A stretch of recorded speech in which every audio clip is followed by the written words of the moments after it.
ጤና ይስጥልኝ። ይህ የግሎባል ዴይሊ ኒውዝ ፕሮግራማችን ነው። እኔ ቤቲ ነኝ።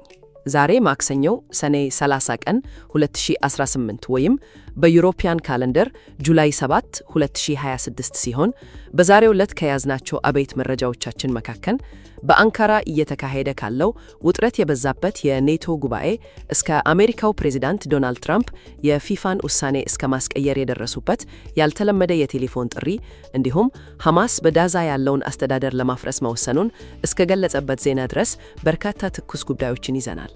አብራችሁን ቆዩ።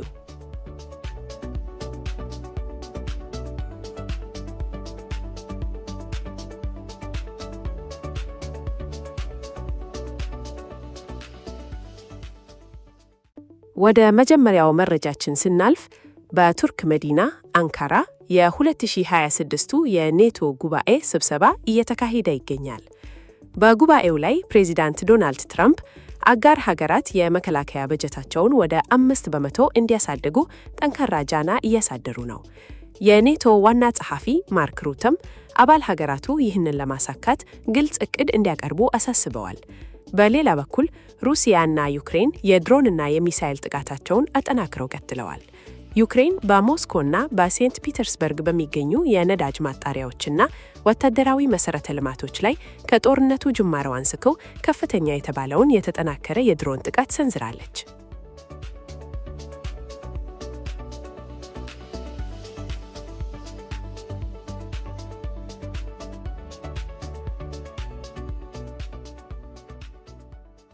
በመቀጠል ወደ መካከለኛው ምስራቅ ስናቀና በጋዛ ሰርጥ ላይ ለ2 አስርት ዓመታት ያህል የዘለቀውን አስተዳደራዊ የበላይነት ያበቃለት ሐማስ የመንግስት አስተዳደር ኮሚቴውን ማፍረሱንና ስልጣኑን በአሜሪካና በተባበሩት መንግስታት ለሚደገፍ ቴክኖክራሲያዊ ኮሚቴ ለማስረከብ መወሰኑን አስታውቋል።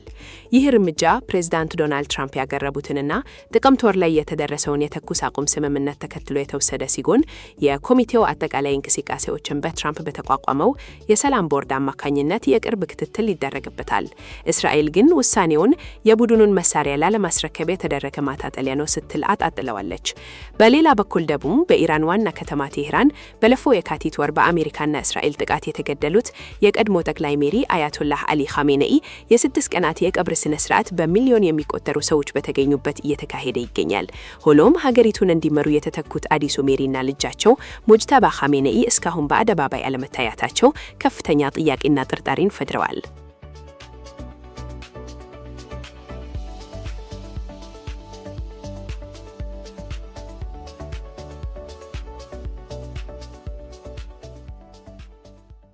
ወደ አፍሪካ አህጉር ዜናዎች ስንሻገር በኢትዮጵያ ሰሜናዊ ክፍል ያለው ውጥረት አሁንም እንደቀጠለ ይገኛል። ሁማን ራይትስ ዋች HRW ባወጣው አዲስ ሪፖርት በትግራይ ክልል የሚገኙ ባለስልጣናት ህወሓት ዕድሜያቸው 15 ዓመት የሆኑ ታዳጊዎችን ጨምሮ ሲቪሎችን በግዴታ ወደ ወታደራዊ አገልግሎት እያመለመሉ መሆኑን በመግለጽ ድርጊቱን አጋልጧል። በአማራ ክልልም በፋኖ ታጣቂዎችና በመንግስት የደህንነት ኃይሎች መካከል በተለያዩ ዞኖች የሚካሄዱት ግጭቶች በቀጣይነት ተባብሰው ቀጥለዋል።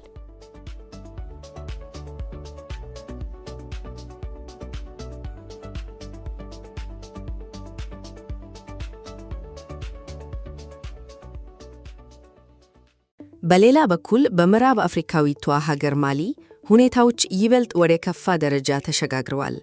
ከአልቃይዳ ጋር ትስስር ያለው ጂሃዲስቱ የጂኤንአይኤም ቡድንና የቱዋሬግ አማጽያን ጥምረት የሆነው የኤፍኤልኤ ታጣቂዎች በጋው፣ በሴቫሬ እና በአኔፊስ ጨምሮ በሰሜናዊና ማዕከላዊ የማሊ ከተሞች ላይ የተቀናጀና እጅግ ከባድ ጥቃት ሰንዝረዋል። ይህ ጥቃት በጀነራል አሲሚ ጎይታ የሚመራውን የማሊ ወታደራዊ መንግስትና የሀገሪቱ ተአባይ የሆነውን የሩሲያውን አፍሪካ ኮርፕስ የቀድሞው ዋግነር ወታደራዊ ይዞታዎችን ኢላማ ያደረገ ሲሆን ታጣቂዎቹ ስልታዊ ቦታዎችን ለመቆጣጠርና የመንግስትን መዋቅር ለማዳከም እያደረጉት ያለው ይኸው የተቀናጀ ወረራ ቀጠናውን በከፍተኛ ስጋት ውስጥ ጥሎታል።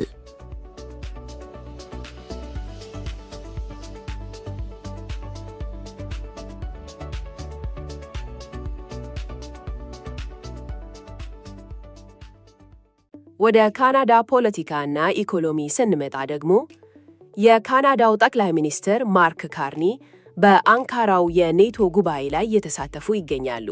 በአገር ውስጥ ደግሞ የኦንታሪዮ ፕሪሚየር ዳግ ፎርድ እና የአልበርታዋ ፕሪሚየር ዳንኤል ስሚዝ ከአልበርታ ሃርዲስቲ እስከ ኦንታሪዮ ሳርኒያ የሚዘረጋ አዲስ የነዳጅ ቧንቧ ፕሮጀክት በጋራ ይፋ አድርገዋል።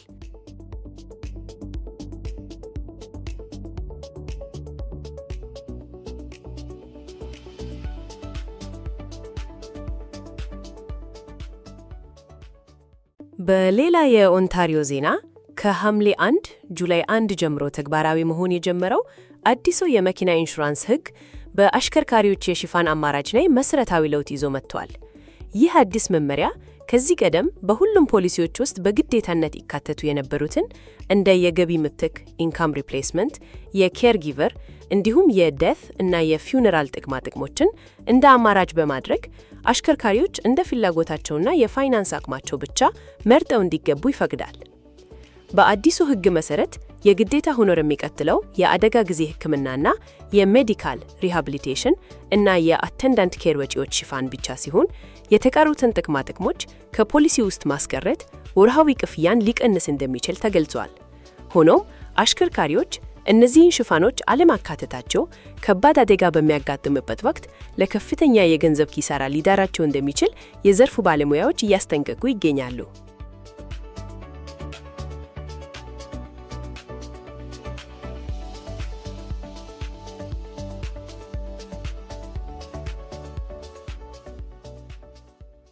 በመጨረሻም እጅግ አነጋጋሪ የሆነ ስፖርታዊና ፖለቲካዊ ዜና አለን። ፖለቲካ ኳስ ሜዳ ሲገባ ምን ይመስላል? በዘንድሮ የ2026 የዓለም ዋንጫ የአሜሪካ ብሔራዊ ቡድን አጥቂ የሆነው ፎላሪን ባሎጎን ቀይ ካርድ አይቶ ከሜዳ መውጣቱ ይታወሳል። ሆኖም ፕሬዚዳንት ዶናልድ ትራምፕ ለፊፋው ፕሬዚዳንት ጂያኒ ኢንፋንቲኖ ቀጥታ ስልክ በመደወል ቅጣቱ ፍትሐዊ አይደለም በማለት ክለሳ እንዲደረግ ጠይቀዋል። በሚገርም ሁኔታ ፊፋ የተጫዋቹን የእግድ ቅጣት በማንሳት ከቤልጂየም ጋር በሚደረገው ጨዋታ ላይ እንዲሰለፍ ፈቅዷል። ይህ ውሳኔ በዓለም ዙሪያ በተለይም በአውሮፓ እግር ኳስ ማህበር UEFA ዘንድ ፊፋ ለፖለቲካ ጫና ተንበርክኮ ቀይ መስመር አልፏል የሚል ከፍተኛ ቁጣን አስነስቷል። አንዳንዴ በስልጣን ያለው ሰው ስልክ ሲደውል ቀይ ካርድም ወደ አረንጓዴ ይቀየራል ማለት ነው።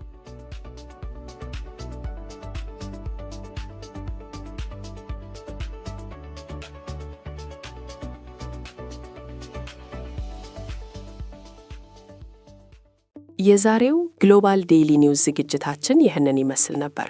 ወቅታዊ እና ዕለታዊ የሆኑ ዋና የዓለም አቀፍና የአገር በቀል ዜናዎችን ለማግኘት ፖድካስታችንን በስፖቲፋይ፣ በዩቲዩብ፣ በአይሃርት ሬዲዮ እና በአፕል ፖድካስት ሰብስክራይብ እና ፎሎ በማድረግ የፕሮግራማችን ተከታታይ እንዲሆኑ እንጋብዛለን። ከዝግጅቱ ጋር አብሬያችሁ የነበርኩት እኔ ቤቲ ነበርኩኝ። ለዕለቱ የነበረን ዘገባዎች እነዚህን ይመስሉ ነበር።